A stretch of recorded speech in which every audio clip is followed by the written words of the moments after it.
భారతీయుడు ఛానల్కి స్వాగతం.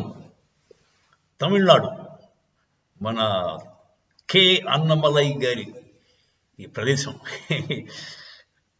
తమిళనాడు అనగానే కె అన్నమలై గుర్తొస్తాడు నాకు. ఆయన ఆయన వల్ల కాదు, మామూలుగానే డిఎంకే దాన్ని తీసుకున్న గోతులు అదే పడిపోతుంది. డిఎంకే పరిస్థితి చెప్పాలంటే అష్ట కష్టాలే వచ్చాడు డిఎంకే. ఇంట బయట కూడా వాళ్ళని ఎవడు ఖాతరు చేయట్లేదు. ఈ మధ్య స్టాలిన్ బాలు అని ఇద్దరు డిఎంకే వాళ్ళు ఢిల్లీ వెళ్ళారు. ఢిల్లీలో ఐఎన్డిఐ కూటమికి మీటింగ్కి హాజరవడానికి వెళ్ళారు. అక్కడ వీళ్ళని అంటరాని వాడి కింద చూస్తున్నారండి. అంటే ఈ కనపడితే మిగతా వాళ్ళు ఓట్లేండి మానేస్తున్నారు. వాళ్ళ స్టేట్లో నితీష్ కుమార్ హిందీలో మాట్లాడాడు. హిందీలో మాట్లాడితే ఈ బాలుగాడు ఏమన్నాడంటే మాకు అర్థం కావట్లేదు, ట్రాన్స్లేటర్ అట్లండి అన్నాడు. అంటే హిందీ రాదు, మేము నేర్చుకోవాలని యథాగా ఉంది కదా. హిందీ సినిమాలు అందరూ చూస్తాం, హిందీ అందరికీ వచ్చు, నాటకాలు ఆడతారు.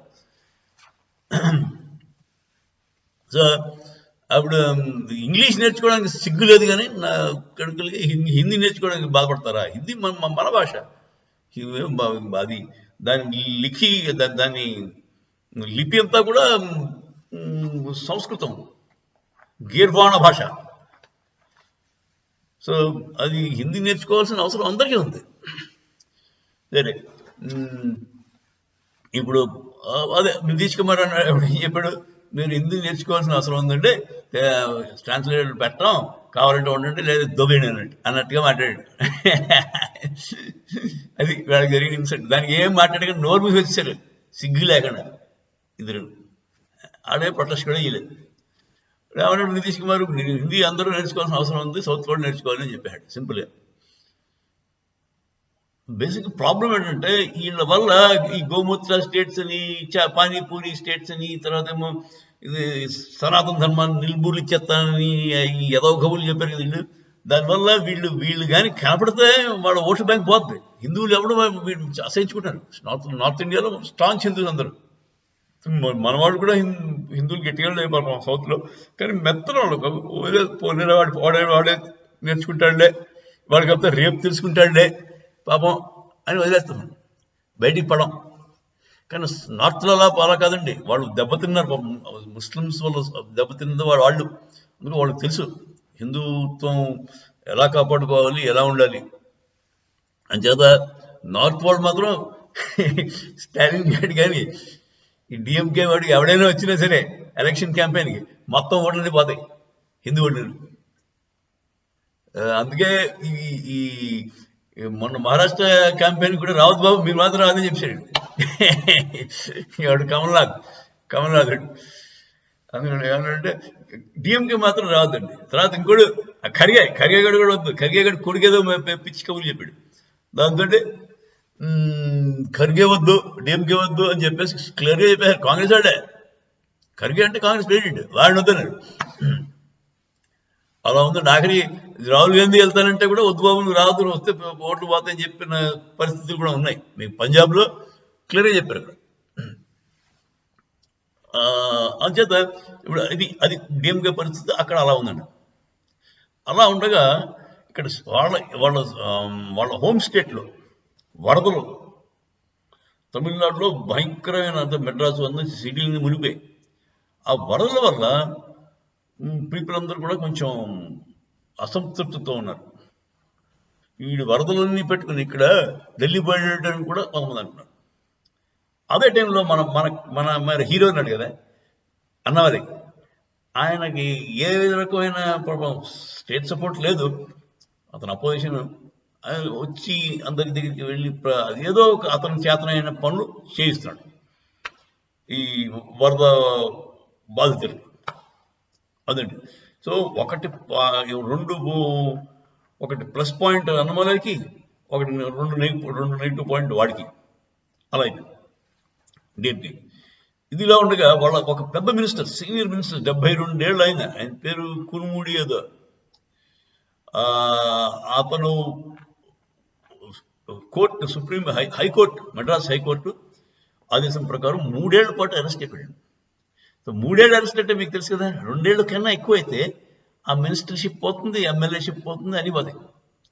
మీకు ఇలాంటిది అంతకుముందు ఎవరికి జరిగిందండి? జయలలిత జరిగింది. జయలలిత కూడా 3 ఏళ్ళు అంత శిక్ష పడగానే ఆవిడని చీఫ్ మినిస్టర్ పోయింది.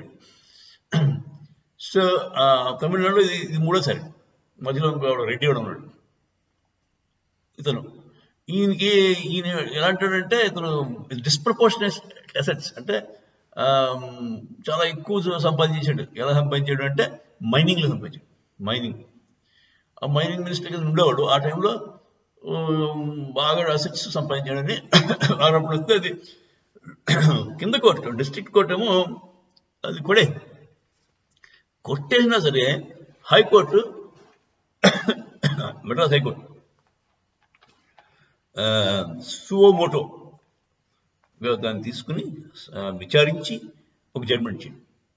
జడ్మెంట్లో 3 ఏళ్ళు శిక్ష, 50 లక్షల ఫైన్ వేసి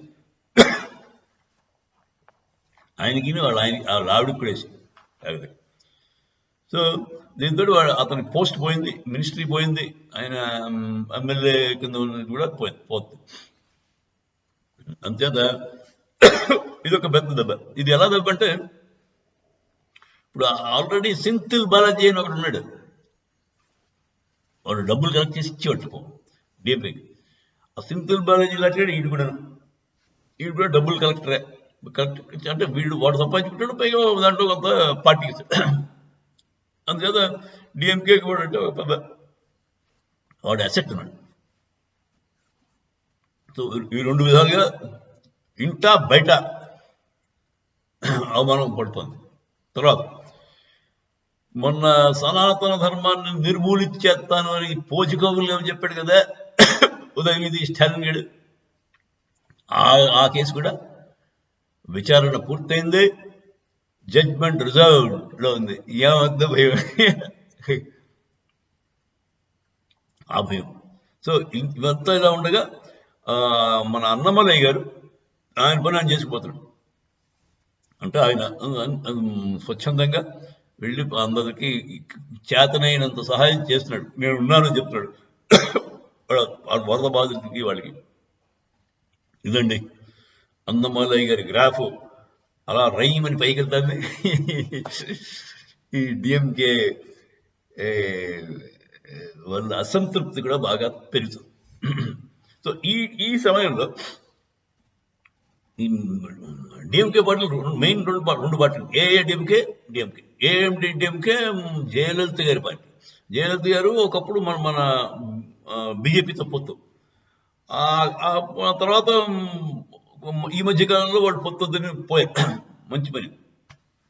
ఎందుకంటే వాడు పెరియార్ మీద అన్నాడని, అన్నా దొరై మీద అన్నాడని చెప్పి వాళ్ళ ఫీల్ అయ్యారు. సరే, వాళ్ళు ఉండకపోవడం మంచి నన్ను అడిగితే. సరే, అవి కాకుండా చిన్న చిన్న పార్టీలు ఉన్నాయి. ఈ 2 పెద్ద డిఎంకేలు కాకుండా ఆ చిన్న చిన్న పార్టీలన్నీ కూడా బీజేపీ వైపు మొగ్గు చూపిస్తాయేమో అన్న డౌట్ వస్తుంది. అది కానీ అయితే అప్పుడు ఆ తర్వాత లాస్ట్లో అన్నా డిఎంకే కూడా బీజేపీ వైపు మొగ్గు చూపించి జాయిన్ అవ్వడానికి అవకాశాలు ఉన్నాయి. అలా అయినప్పుడు డిఎంకేకి ఫుల్ థ్రెట్ అన్నమాట. అంటే 2 పార్టీలే ఉంటాయి, ట్రయాంగులర్ ఫైట్ ఉంటుంది, ఇద్దరి మధ్య ఫైట్ ఉంటుంది. అప్పుడు వాళ్ళ మీద అసంతృప్తి ఎంత ఉందంటే వాడు గ్యారంటీ ఉంటుంది. అదండి తమిళనాడు సిచ్యువేషన్ ఇలాగుంది. మీ అభిప్రాయం చెప్పండి. మీరు కానీ తమిళనాడులో ఉంటే మీరు అక్కడ మీ అబ్జర్వేషన్స్ చెప్పండి, కామెంట్స్ రూపంలో.